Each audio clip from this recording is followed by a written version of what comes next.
Et dans Matthieu 20, on découvre, vous l'avez sur vos pense-bêtes, là, si vous l'avez pris à l'arrivée, on découvre une histoire incroyable de Jésus qui guérit 2 aveugles. Et cette histoire, elle nous enseigne comment aimer les personnes dans notre vie qui ont besoin d'être aimées, qu'on a tendance à oublier, mais qui ont réellement besoin de nous, qui ont besoin d'être accompagnés dans leur cheminement de vie. Et dans notre société, on a tendance à se focaliser plutôt sur les personnes qui ont du succès. On a tendance à se focaliser plutôt sur la richesse. Le problème, c'est que cette façon de faire, cette façon de voir, elle est souvent inconsciente. Ce n'est pas volontaire. Mais ça met beaucoup de personnes de côté, de façon involontaire, comme je le disais, à cause de leur âge, à cause de leur genre, à cause de leur race, à cause de leur arrière-plan, à cause de leur apparence, de leur santé, de leur situation financière. Ça crée de la division. Et peut-être que division, c'est peut-être pas le bon terme, mais ça met une séparation. Il y a un clivage qui s'installe. Il y a de nombreux pays où on constate vraiment une séparation dans la société entre les riches et les pauvres. Peut-être vous l'avez déjà entendu. Les riches deviennent plus riches, les pauvres deviennent plus pauvres. Sur un domaine très pratique. Notre société est divisée entre ce qui est digne d'approbation et puis ce qui ne l'est pas, en raison du fait que ça réponde aux normes de succès et de richesse aujourd'hui. Alors comment est-ce qu'on fait pour aimer comme Jésus dans un monde comme ça? Comment est-ce qu'on fait pour aimer ceux qui en ont besoin? Tous ceux qui sont oubliés, pour ne pas les laisser de côté. On va voir ce que Jésus faisait au travers de cette histoire dans Matthieu 20. Et on va la lire ensemble. Matthieu 20, les versets 29 à 34. Lorsqu'ils sortirent de Jéricho, une ville en Israël, une grande foule suivit Jésus. 2 aveugles, assis au bord du chemin, entendirent que Jésus passait et crièrent « Aie pitié de nous, Seigneur, fils de David !» Fils de David, c'était parce que Jésus venait de la descendance du roi David. C'est pour ça qu'ils l'appellent comme ça. Et les Juifs étaient très sensibles à cette ascendance. Jésus s'arrêta. La foule les reprenait pour les faire taire, mais ils crièrent plus fort « Aie pitié de nous, Seigneur, fils de David !» Jésus s'arrêta, les appela et dit « Seigneur, que voulez-vous que je fasse pour vous ?» Ils lui dirent « Mais Seigneur, que nos yeux s'ouvrent. » Remplis de compassion, Jésus toucha leurs yeux. Aussitôt, ils retrouvèrent la vue et le suivirent. Sur la base de cette histoire, on va voir 5 principes qu'on peut appliquer pour aimer ceux qui sont ignorés, ceux qui sont oubliés. 5 principes et ensuite un certain type de personnes qu'on peut avoir en tête justement pour se dire « Ok, mais qui c'est autour de moi qui a vraiment besoin de cet amour ?» On en a tous besoin, d'accord? On a tous besoin de cet amour, mais on va identifier certaines personnes qu'on pourrait oublier, ignorer. Ce premier point donc, pour aimer comme Jésus des personnes qui pourraient se sentir oubliées, qui sont marginalisées, c'est écouter et discerner la douleur. Si vous avez pris les pense-bêtes, vous pouvez le noter là si ça vous aide. Et on l'a vu la semaine dernière, témoigner de l'amour aux autres, ça commence par l'écoute. C'est un des 4 points qu'on avait vus. Partout autour de nous, il y a des gens qui souffrent. Il y a des gens qui ont des problèmes. Partout et tous les jours. Et on ne le remarque simplement pas parce qu'on se focalise sur nous. Parce que nous-mêmes aussi, on a des souffrances. Nous-mêmes aussi, on a des défis. Nous-mêmes aussi, on aspire à être aimés. Et ça fait que, inconsciemment, on n'est pas à l'écoute des personnes en souffrance autour de nous. Dans notre quotidien, dans notre routine, on est focalisé sur nos affaires, sur nos choses, sur nos relations. On n'a pas la bonne fréquence radio à quelque part pour voir qu'il y a des personnes qui souffrent. On est sur notre fréquence et on a besoin de tourner ce petit bouton de la radio, ça c'est les années 90, et de capter la bonne fréquence jusqu'à ce que le son soit perceptible et bon. Dans l'histoire qu'on vient de lire, les aveugles, ils étaient assis, le texte nous le dit, au bord du chemin. Ils n'étaient pas assis en plein milieu de la route, en plein milieu de ce couloir. Ils étaient assis sur les extrémités. Et pour avoir l'attention de Jésus, ils ont donc commencé à crier parce qu'en fait, il n'allait pas les voir. On lit que les gens ont cherché à les faire taire. On les a critiqués. Mais ce que vous faites, c'est mal poli, ça ne va pas. Il est tellement important, il a déjà tellement de trucs à faire. Venez pas le déranger encore. Mais ils ne se sont pas tus. Ils n'ont pas cédé à ce qu'on pourrait appeler aujourd'hui la pression sociale. Ils ont continué à crier. Et plus fort encore. Et c'est un peu ce qui se passe aujourd'hui dans notre société. Pour différentes raisons, à cause de notre statut social, de notre âge, de notre apparence, des changements au travail, de nombreuses personnes se sentent mises de côté, se sentent en marge de la société, sur le bord de ce chemin. Et on cherche à les faire taire de différentes manières, ou bien on les ignore. Un personnage de la Bible l'exprime bien. Il s'agit de Job qui a vécu les grosses souffrances. Et il dit ceci dans Job 19 au verset 7. « Je dénonce la violence dont je suis victime, et personne ne répond. J'appelle au secours, et il n'y a personne pour me rendre justice. » Au travers de manifestations, de mouvements de protestation, de votations, au travers des médias, des réseaux sociaux, les gens font ce que faisaient ces deux aveugles. Ils crient à l'aide. Et ce cri, il est de plus en plus fort. Les positions sur différents points de notre société sont de plus en plus extrêmes et on a de moins en moins d'écoute pour ceux qui ont la vie opposée de nous. Et la seule réponse à ça possible, quand on n'en peut plus, c'est de crier plus fort, de façon plus virulente, de façon plus violente. Notre société, c'est le reflet de cet amour qui n'est pas satisfait, parce qu'on est oublié. Dans 2 semaines, par exemple, on va parler des abus sexuels et du harcèlement sexuel avec différentes personnes qui vont venir nous donner leur témoignage.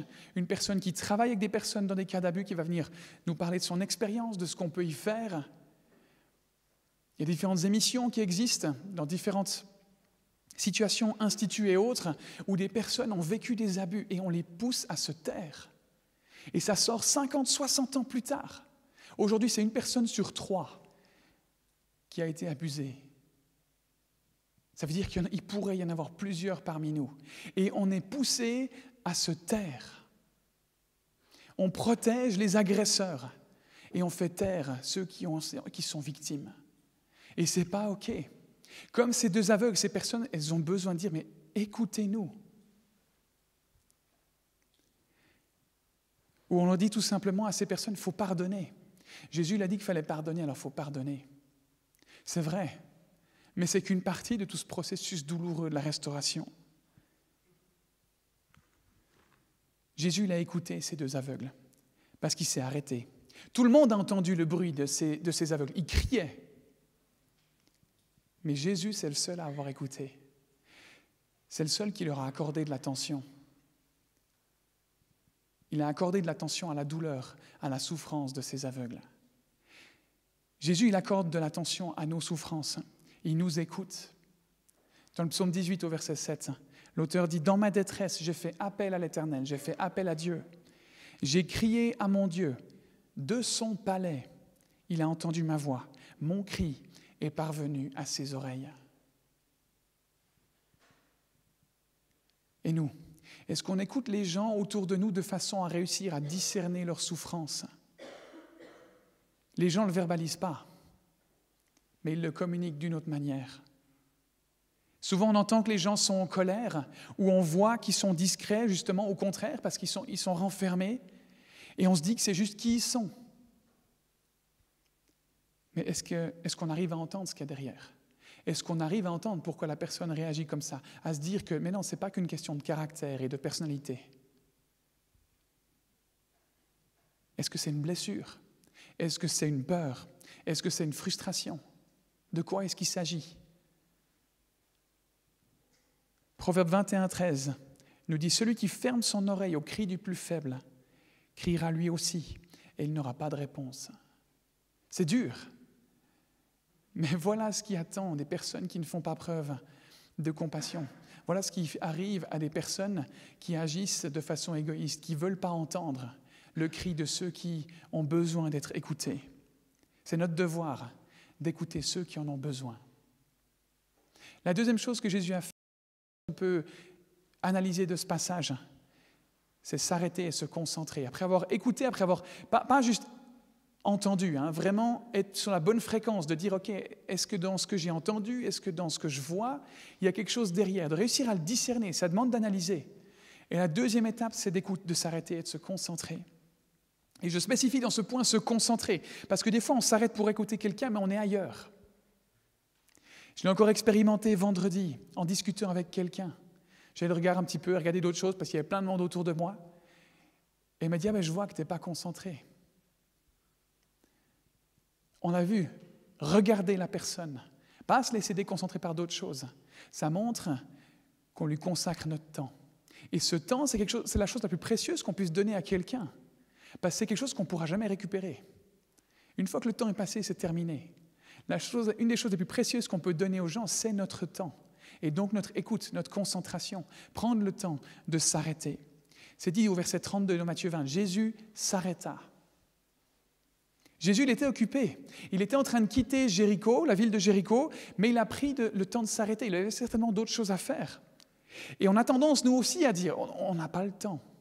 J'ai d'autres choses à faire. Envoie-moi un mail, parce que là, juste là maintenant, je n'ai pas le temps d'y réfléchir. Mais si on aimerait être utilisé par Dieu, il faut qu'on s'attende à être interrompu. Il faut qu'on s'attende à devoir changer nos plans. Parce qu'on est focalisé sur nous. Et quand on veut être utilisé par Dieu, on a besoin d'être focalisé sur les autres. Ils n'avancent pas à notre rythme. Ils ne vont pas dans notre direction, ceux qui ont besoin de notre aide. Ça va nous demander de nous arrêter. Ça va nous demander de sortir de ce qui nous permet d'avancer. Si vous êtes là aujourd'hui, je pars du principe que c'est parce que vous cherchez à connaître la vérité, à chercher à connaître qui est Dieu, à ce qu'il nous demande de vivre. Une des grandes vérités que Dieu nous enseigne, c'est qu'il ne s'agit pas de nous. On est focalisé sur nos besoins, sur nos vies, sur nos choses. Mais en fait, on n'est pas là pour nous. Il s'agit de Dieu, c'est Dieu le centre. On l'a chanté tout à l'heure. On l'a vu la semaine dernière, une des raisons principales de notre existence sur Terre, c'est d'apprendre à aimer. Pas être aimé, mais nous à aimer. Donc apprendre à sortir de nos envies, à sortir de nos plans pour écouter, pour s'arrêter, pour aimer les autres. Philippiens 2, 4, c'est une lettre que l'apôtre Paul a écrite à une église dans la ville de Philippe. Il dit que chacun de vous, au lieu de regarder à ses propres intérêts, regarde aussi à ceux des autres. J'insiste sur le mot « aussi » parce que des fois, il y a besoin de regarder à nous. Et Paul, je pense qu'il a tout à fait conscience de ça. Il ne s'agit pas de complètement oublier qui on est et de regarder qu'aux autres. Ce n'est pas ce que je voudrais vous laisser, mais de regarder aussi aux intérêts des autres. Mais c'est difficile d'aimer les autres, et c'est difficile d'aimer les autres si on ne s'aime pas d'abord nous-mêmes, si on n'a pas, nous d'abord, compris l'amour de Dieu. C'est difficile d'aimer les autres. On en a besoin. Et être suffisamment ouvert à Dieu pour dire « Seigneur, tu connais mes plans, tu sais ce que j'ai prévu demain, tu sais ce que j'ai prévu aujourd'hui, mais si tu as envie de m'utiliser, s'il te plaît, fais-le, tu as la liberté de le faire. Si c'est pour que je puisse montrer ton amour, fais-le. » Donc, premièrement, se mettre en mode écoute, et deuxièmement, s'arrêter et se concentrer. La troisième chose qu'on peut faire, c'est voir la valeur au-delà des apparences. Les gens qui essayent de faire taire les aveugles dans l'histoire qu'on a lue tout à l'heure, ils ne comprennent certainement pas la souffrance de ces aveugles. Ils ne comprennent pas pourquoi ils ont besoin de crier à Jésus et de le déranger. Ça vous est déjà arrivé, ça ? De ne pas comprendre pourquoi cette personne elle réagit de cette façon dans cette situation. De ne pas comprendre pourquoi elle est impolie, désagréable, déplacée dans ce qu'elle dit. Mais Jésus, il ne s'arrête pas à leur comportement. Il pourrait dire « Oh, mais c'est juste des gens qui veulent attirer l'attention, je ne vais pas m'arrêter. » Il cherche à aller plus loin. Et ce n'est pas la seule fois où on lit que Jésus il s'est arrêté pour se laisser déranger. Il l'a fait à de nombreuses reprises. Par exemple, dans Marc 10, 21, par rapport à quelqu'un avec qui Jésus est en contact, il dit « L'ayant regardé, Jésus l'aima. » Il a pris le temps de le regarder. Il a pris le temps de regarder et j'imagine qu'il a dû se dire « Qu'est-ce qu'il y a derrière ce qu'il vient de me dire là ? De quoi est-ce qu'il a besoin ?» Et sa conclusion, c'était l'amour. C'était de dire « Ah, mais je vois. Et je vois que tu as besoin d'être aimé. » Ce n'est pas juste un regard en un coup d'œil, c'est un regard qui transperce, qui voit au-delà des apparences. Dans d'autres versions de la traduction de la Bible, ce verset il est traduit par « Jésus le regarda plein d'amour ». C'est un regard plein d'amour, plein de l'amour inconditionnel de Dieu. Ailleurs, Matthieu 9, 36, Jésus voit les foules, donc il les regarde. Et son cœur est plein de pitié. Dans d'autres versions, on parle de compassion, de souffrir avec. En effet, les gens sont fatigués et découragés, comme des moutons qui n'ont pas de berger. Quand Jésus regardait les gens, il voyait au-delà de ces apparences. Il voyait leurs souffrances, il voyait leurs blessures, il voyait leurs douleurs, l'état brisé de leur cœur. Et l'effet que ça avait sur lui, c'est que ça lui brisait lui aussi son cœur. Il est plein de compassion. Quand Jésus regarde à votre souffrance, il est ému de compassion. C'est ce qu'il a fait sur terre. Et Jésus est le même hier, aujourd'hui et pour l'éternité. Quand vous souffrez, quand vous êtes en difficulté, Jésus est ému de compassion. Est-ce que nous, on regarde les gens comme Jésus nous regarde? Ou est-ce qu'on les regarde de façon critique? Qu'est-ce qui ne va pas chez lui là? Pourquoi il réagit comme ça? Ou est-ce qu'on fait même exprès de l'ignorer parce que ça nous agace? Ou est-ce qu'on les regarde plein de préjugés? Ou est-ce que ça nous met en colère de voir qu'ils fonctionnent différemment? De voir qu'ils n'ont pas l'air de marcher droit, comme nous on a l'impression que c'est bien? Aimer comme Jésus, c'est regarder les gens et être plein de compassion. C'est voir la valeur, la réalité au-delà des apparences, au-delà du comportement qu'on perçoit au premier abord. Il y a un chant qui s'appelle « Hosanna », qui veut dire « Jésus sauve », et qui dit « Brise mon cœur pour ce qui brise le tien ». C'est une prière que j'aimerais vous encourager à faire. Avoir votre cœur brisé par ce qui brise le cœur de Dieu. Mais comprendre la valeur derrière ce comportement, ça demande d'accorder de l'attention. Ça demande de s'arrêter et d'écouter. Et ça, c'est super difficile. On le voit ici en quelques minutes. Mais c'est un processus qui est long, qui est compliqué, qui est douloureux pour certains. Et ce n'est pas facile. Pourquoi? Parce que ce n'est pas naturel. Parce que quand on entre dans une salle, quand on entre à l'église, quand on entre quelque part, quand on fait quelque chose, on pense plutôt à nous. On se dit, OK, qu'est-ce que je dois faire pour être bien vu dans cet endroit? Vers qui est-ce que je veux aller pour me sentir écouté? À qui est-ce que je dois parler pour avoir l'impression d'être une personne bien? Et est-ce que je marche droit? Est-ce que j'ai un beau sourire? Est-ce que ça va ma coupe de cheveux? Mes habits, c'est OK? Est-ce que je dégage une bonne image? On pense à nous. On pense à ce dont nous, on a besoin. On ne pense pas aux autres. On n'arrive pas en se disant, OK, qui c'est qui a un besoin là? Qui c'est qui a besoin d'être aimé? Ah, lui, tac, puis on y va. On ne rentre pas comme ça dans un lieu. Les gens qui ont besoin de notre amour et qui ne se sentent pas aimés, c'est des gens qui vont ensuite être désagréables. Parce qu'une des conséquences quand on ne se sent pas aimé, c'est qu'on devient un peu aigri. On devient désagréable, on devient répulsif à quelque part. On n'accepte plus que les gens entrent en contact avec nous. Mais être un disciple de Jésus, ça veut dire regarder au-delà des apparences, voir comme Jésus voit, et se dire, OK, qui c'est ici qui a un besoin que je peux satisfaire? Ou en tout cas, essayer d'y répondre. Et on est désagréable quand on ne se sent pas aimé, parce que dans ce cas-là, quand on n'est pas aimé et qu'on est désagréable et qu'on le fait savoir, au moins, on aura attiré l'attention sur nous. On ne peut pas avoir l'amour des gens, mais au moins on peut avoir leur attention. Et il y a des gens qui vivent comme ça. Il y a des enfants à l'école qui font exactement ça, qui manquent d'amour et qui se disent, OK, moi je vais mettre le souk dans cette classe parce qu'on ne fait pas attention à moi à la maison, parce qu'on ne fait pas attention à moi ici à l'école. Alors je vais vous montrer comment il faut faire attention à moi. Et nous, on le fait plus subtilement, mais on le fait aussi. Quand notre coupe, elle est pleine de la grâce de Dieu, quand notre être, il est rempli de la grâce de Dieu, qu'on se sent aimé, qu'on se sent pardonné, on est aussi plus facilement enclin à pardonner et à aimer les autres qui en ont besoin. Parce qu'on en a eu assez, parce qu'on peut donner, parce que c'est abondant. Mais au contraire, une personne dont la coupe est vide, elle a besoin de la remplir avec tout ce qui est possible et imaginable. Cette coupe d'amour, elle a besoin d'être remplie. Quelqu'un de critique, quelqu'un de cynique, quelqu'un en colère révèle que sa coupe est vide et elle a besoin d'être remplie. Et là, je vais vous poser quelques questions qui vont peut-être un petit peu piquer.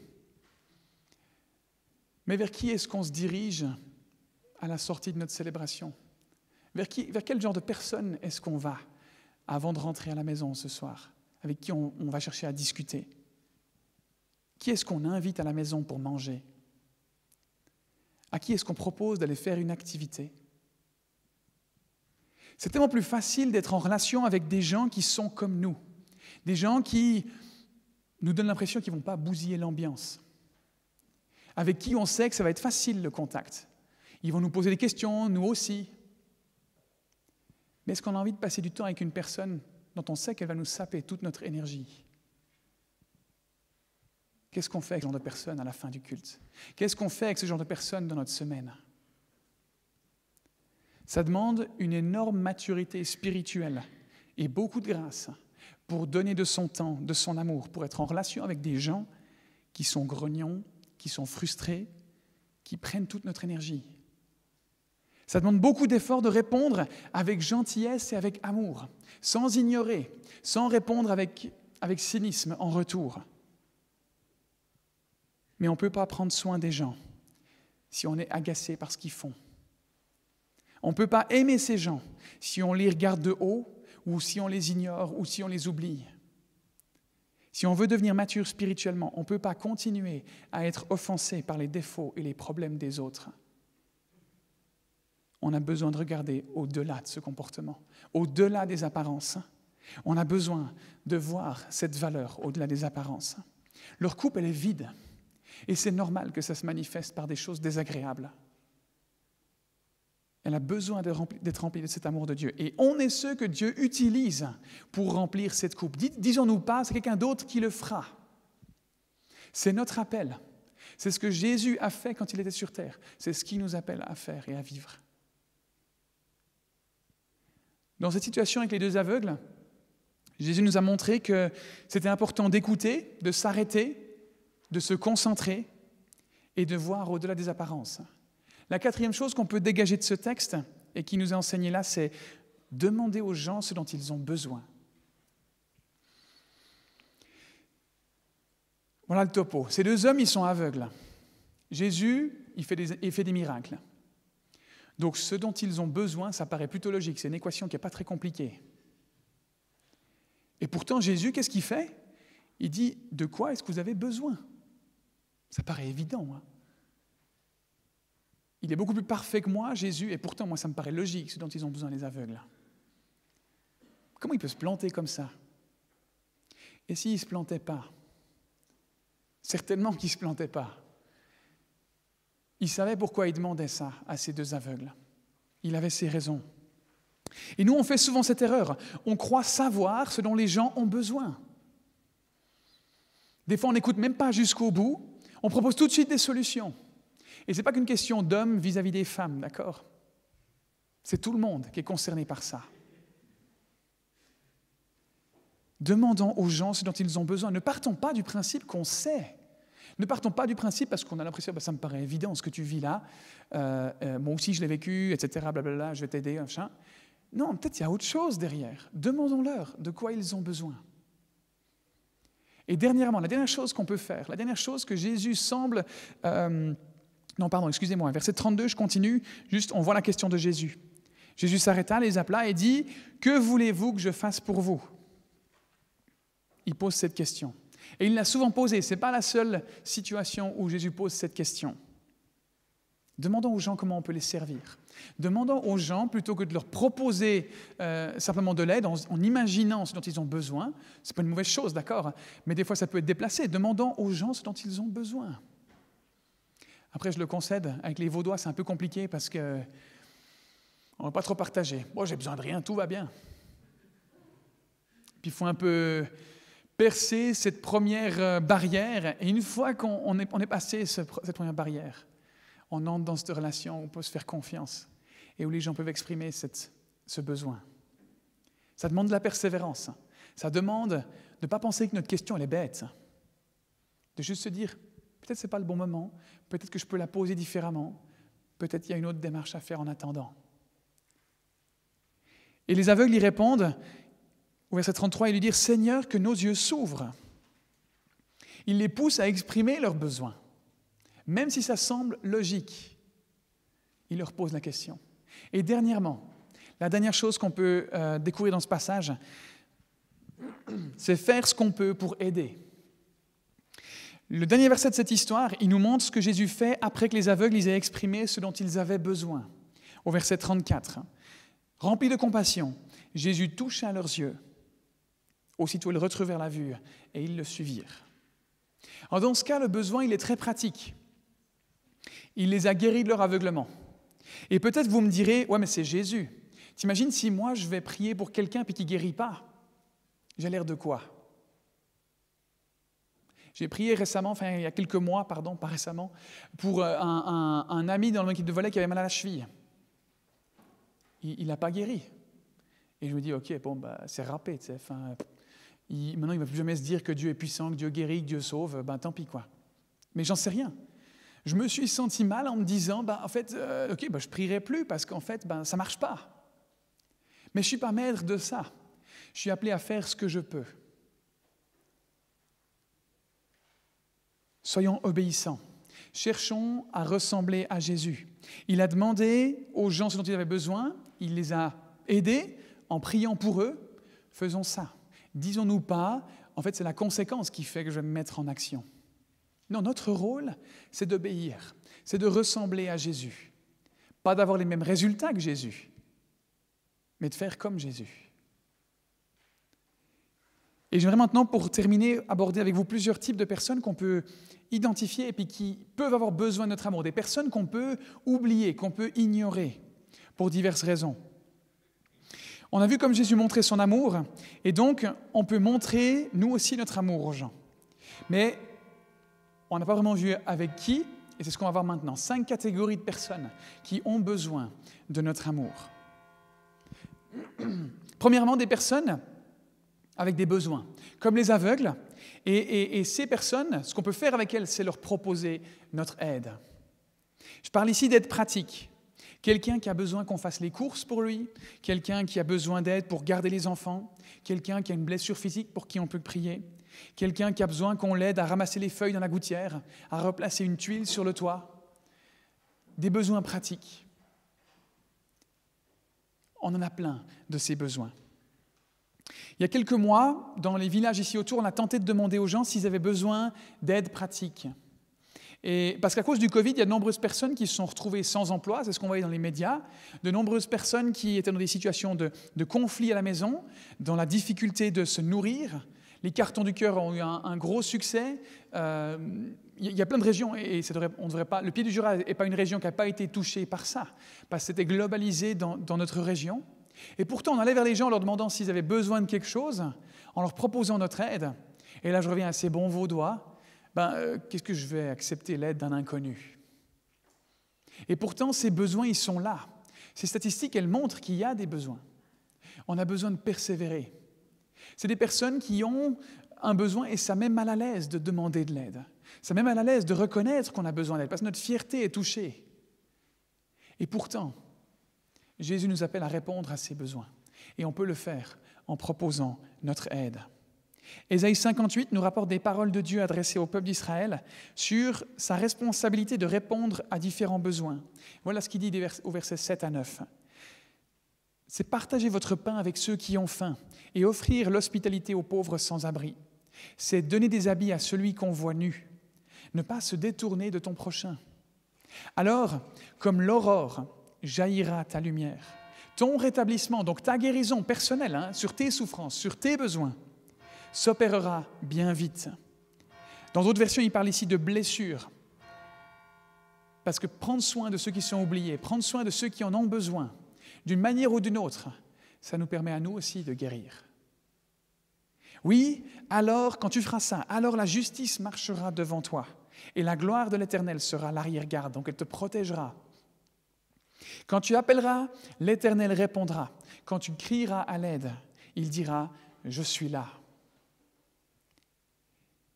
Et dans la Bible, il y a de nombreuses références par rapport à l'aide qu'on est censé accorder aux pauvres, à ne pas ignorer les plus démunis. Ils sont importants pour Dieu. Une deuxième catégorie de personnes qu'on peut identifier, une deuxième catégorie de personnes qui a besoin de notre aide, c'est des personnes qui sont seules. Et ces personnes-là, on peut devenir leurs amis. La Bible parle des gens qui ne connaissent pas Dieu en les qualifiant d'orphelins, donc de personnes qui n'ont pas de famille. Et ces personnes, elles sont seules. Une fois qu'on a rejoint la famille de Dieu, une fois qu'on a rejoint Jésus, qu'on l'a reconnu comme notre Seigneur et Sauveur, on obtient une famille. On fait partie de la famille de Dieu. Et on n'est donc plus orphelin. On a une identité, cette identité d'enfant de Dieu. L'Église, c'est le lieu où les personnes seules sont destinées à être. On était tous orphelins. Et l'Église, c'est le lieu où on trouve une famille, où on n'est plus seul, mais où on est lié par un lien familial. Et parmi ces personnes seules, on trouve notamment les immigrés.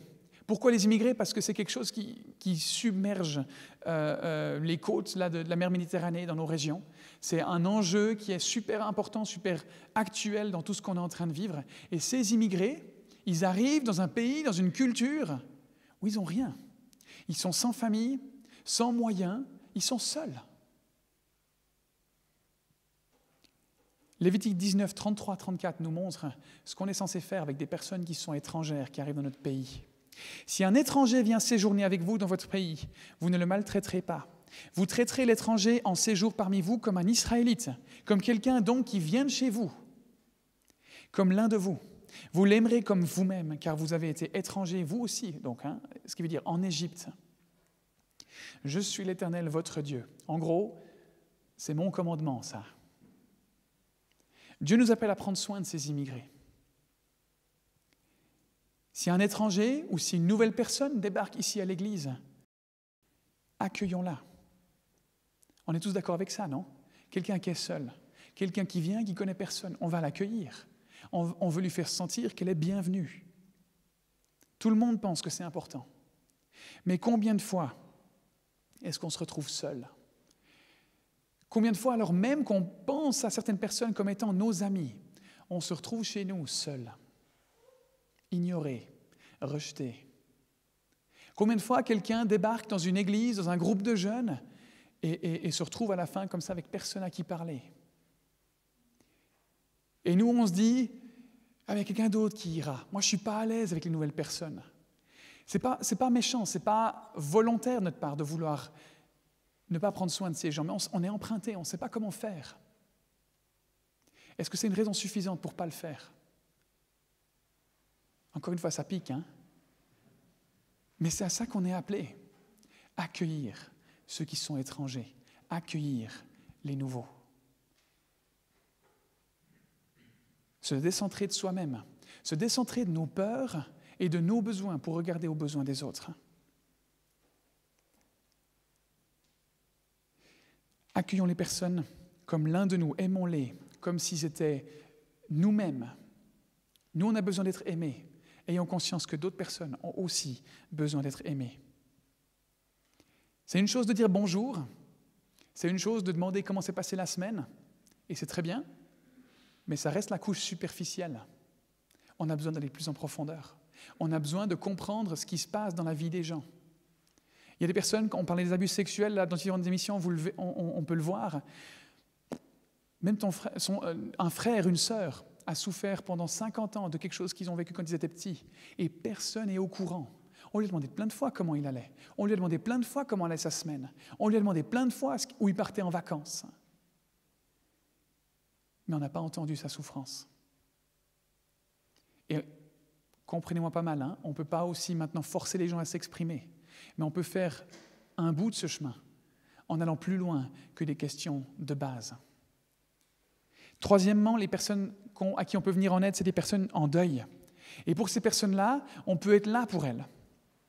Tout le monde, à un moment dans sa vie, va perdre un être cher. Comment est-ce qu'on peut s'entraider à ce moment-là ? En étant simplement présent. On est souvent hésitant parce qu'on ne sait pas quoi dire. parce qu'on a peur d'être maladroit. Mais encore une fois, on m'a souvent encouragé à le faire et je me rends compte que ça marche. Il n'y a pas besoin de dire quelque chose. Il n'y a pas besoin d'avoir la bonne astuce, d'avoir le truc qui encourage, qui donne un coup de boost. On a juste besoin d'être présent. Juste besoin d'être là, de montrer qu'on compatit à ce qu'ils vivent. Cette simple présence, elle est réconfortante. Cette simple présence, elle fait du bien. Et alors qu'on se sent incapable peut-être de dire la bonne chose, de faire la bonne chose, là c'est quelque chose de simple, simplement être présent dans la souffrance. 2 Corinthiens 1,4. Ils nous réconfortent dans toutes nos détresses, afin que nous puissions réconforter ceux qui passent par toutes sortes de détresses, en leur apportant le réconfort que nous avons nous-mêmes reçu de lui. N'ayons pas peur d'être incompétents. Soyons simplement conscients qu'on a été équipés par celui qui nous a réconfortés dans notre détresse, pour simplement le donner ailleurs. Un quatrième type de personnes à qui on peut venir en aide, c'est les personnes qui sont abattues. Et ces personnes-là, on peut les aider à se relever. C'est des personnes qui ont vécu des échecs à différents niveaux, au niveau professionnel, dans un mariage, par rapport à un rêve qu'ils avaient, dans leur lutte contre une dépendance ou une addiction, dans une bataille, dans cette volonté de changer, de plus ressembler à Jésus, dans le but de devenir une meilleure personne. Il y a différents types d'échecs, et encore là, ce n'est pas tous les types d'échecs qui existent. Et dans 2 Corinthiens 2, au verset 7, l'apôtre Paul, il parle des personnes qui ont fait une erreur, qui ont péché, comme le dit la Bible, qui ont fait du mal, qui ont en gros agi de façon comme Dieu, de façon contraire à ce que Dieu veut. Et voilà ce qu'il dit à propos de ces personnes, en parlant de l'église de Corinthe, parce qu'ils étaient durs avec ceux qui faisaient des erreurs. Et il leur dit ceci: maintenant, au contraire, vous devez plutôt lui pardonner et l'encourager, de peur qu'il ne soit accablé par une tristesse excessive. Donc il n'est pas en train de dire que ce n'est pas bien de reprendre les gens. Il est en train de dire qu'au bout d'un moment, il faut s'arrêter, parce que si on n'arrive pas à une étape, on peut pardonner à ceux qui nous agacent, à ceux qui nous font du mal, et à encourager. Et bien au bout d'un moment, on va les perdre, parce que ces personnes-là, elles vont entrer dans une tristesse excessive. Jésus, il est venu annoncer la vérité. Il est venu dire, le chemin pour la vie éternelle, ça passe par moi et moi seulement. Si vous ne vous donnez pas à moi et moi seulement, vous ne pouvez pas entrer dans mon royaume. Il est venu dire ça. Et en même temps, il est venu donner sa vie. Il a fait grâce. Il a dit, tout ce que vous avez à faire, c'est accepter mon amour. Il est venu annoncer la vérité, mais avec grâce. Et le problème aujourd'hui, c'est que des fois, on a tendance à faire que la vérité, et ça, c'est dur. Ça, au bout d'un moment, c'est blessant, ça fait mal. Ou on a tendance à faire que la grâce, parce qu'on a peur d'annoncer la vérité et de faire mal aux gens, donc on fait que la grâce. On dit, mais c'est pas grave ce que tu fais, tant que tu aimes Dieu, c'est bon, c'est tout bon. Mais ça, c'est du laxisme. Ça, c'est pas reconnaître que Dieu demande un sacrifice pour le suivre. Il y a besoin de cet équilibre entre les deux, entre la grâce et la vérité. Cinquièmement, on peut venir en aide à des personnes en colère. Et à ces personnes-là, on peut leur montrer de la bonté, de la gentillesse. Et ça, c'est dur. Peut-être que c'est la catégorie de personnes la plus dure qu'on peut aider, à qui on peut venir en aide. Jésus nous ordonne d'aimer nos ennemis, d'aimer ceux qui sont en colère contre nous. Et si on se dit chrétien, c'est hyper engageant, parce que ça nous demande d'aimer nos ennemis. Parce que ça veut dire qu'on veut ressembler à Jésus. Et Jésus nous demande d'aimer nos ennemis, nous demande d'aimer ceux qui sont en désaccord avec nous. Aimer comme Jésus, c'est aimer ses ennemis, c'est aimer les personnes qui sont en colère. C'est ça qu'on est censé faire. 1 Pierre 3,9. Ne rendez pas le mal pour le mal, ni l'insulte pour l'insulte. Bénissez au contraire. Vous le savez, c'est à cela que vous avez été appelés, afin d'hériter de la bénédiction. C'est ce que Dieu nous appelle à faire, et ça aura pour fruit, pour conséquence, une forme de bénédiction. Il nous fera du bien. Donc si on veut aimer comme Jésus dans un monde divisé, on a besoin de chercher les personnes qui sont en colère et de leur témoigner de la gentillesse, leur témoigner de la bonté. Quand Jésus était sur terre, il a parlé du jugement de la fin des temps. Quand chaque personne qui a existé aura répondu de ce qu'elle a fait de sa vie, aura été jugée pour ce qu'elle a fait de sa vie. Et Jésus dit que ceux qui posséderont le royaume de Dieu, c'est les personnes suivantes, dans Matthieu 25, au verset 35 à 40. En effet, j'ai eu faim et vous m'avez donné à manger. J'ai eu soif et vous m'avez donné à boire. J'étais étranger et vous m'avez accueilli. J'étais nu et vous m'avez habillé. J'étais malade et vous m'avez rendu visite. J'étais en prison et vous êtes venus vers moi. Les justes lui répondront, donc ceux qui seront dans le royaume de Dieu répondront, Seigneur, quand avons-nous vu affamé et t'avons-nous donné à manger? Ou assoiffé et t'avons-nous donné à boire? Quand avons-nous vu étranger et t'avons-nous accueilli? Ou nu et t'avons-nous habillé? Quand avons-nous vu malade ou en prison et sommes-nous allés vers toi? Et le roi leur répondra, je vous le dis en vérité, toutes les fois où vous avez fait cela à l'un de ces plus petits de mes frères, c'est à moi que vous l'avez fait. Aimer Dieu, c'est aimer ceux qui sont dans le besoin autour de nous. Servir Dieu, c'est servir ceux qui sont autour de nous. Cette semaine et par la suite, travaillons à mieux aimer comme Jésus, dans un monde divisé, en évitant d'oublier et d'ignorer certaines personnes. Il y a des gens dans notre société qui sont sur le bord du chemin, qui sont ignorés et oubliés et qui crient. Et ces cris sont de plus en plus forts. Ils ont de plus en plus besoin d'être écoutés. Elles souffrent, elles ont besoin de l'amour de Dieu. Aidons-les, venons-leur en aide. Et si ça vous interpelle, si vous avez envie de vous positionner par rapport à ça, si vous avez envie de dire à Dieu, mais Seigneur, je veux plus aimer comme toi. Désolé parce que ce n'est pas conscient le fait que j'ignore ceux qui ont besoin d'être aimés, mais c'est ma réalité. Si c'est votre désir, je vous invite à simplement fermer les yeux et puis vous pouvez faire cette prière avec moi. On va se placer ensemble devant Dieu. Seigneur, j'aimerais aimer comme Jésus. Aide-moi à écouter comme Jésus, à discerner la souffrance chez les gens qui sont autour de moi. Aide-moi à m'arrêter, à accepter d'être interrompu dans ce que je fais. Aide-moi, s'il te plaît, à voir au-delà des apparences.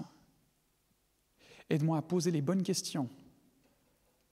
Et aide-moi à faire ce que je peux faire en étant équipé par toi. Fais de moi un agent de ton amour. Fais de moi un agent du changement. Auprès des personnes qui ont des besoins, des personnes qui sont seules, des personnes qui sont en deuil, des personnes qui sont abattues et des personnes qui sont en colère. Je ne peux pas le faire par moi-même. Et j'ai besoin de toi pour cela. Et peut-être que vous n'avez jamais invité Jésus dans votre vie. Peut-être que vous vous rendez compte que vous n'avez jamais vécu ce moment où vous lui avez juste donné les rênes de tout ce que vous viviez. Vous ne l'avez jamais accepté comme le patron de votre vie. Si c'est le cas, vous pouvez simplement ajouter ces mots à votre prière, juste là maintenant. Seigneur Jésus, viens dans ma vie maintenant. Je reconnais que j'ai besoin de toi. Je reconnais que j'ai vécu ma vie sans toi et que j'ai besoin de toi pour être sauvé. Je veux apprendre à te faire confiance. Je te demande pardon pour mes erreurs, pour mes péchés. Merci pour ta grâce. Merci pour ta présence dans ma vie. Amen. Merci pour votre écoute et je vous souhaite vraiment d'être accompagné durant cette semaine.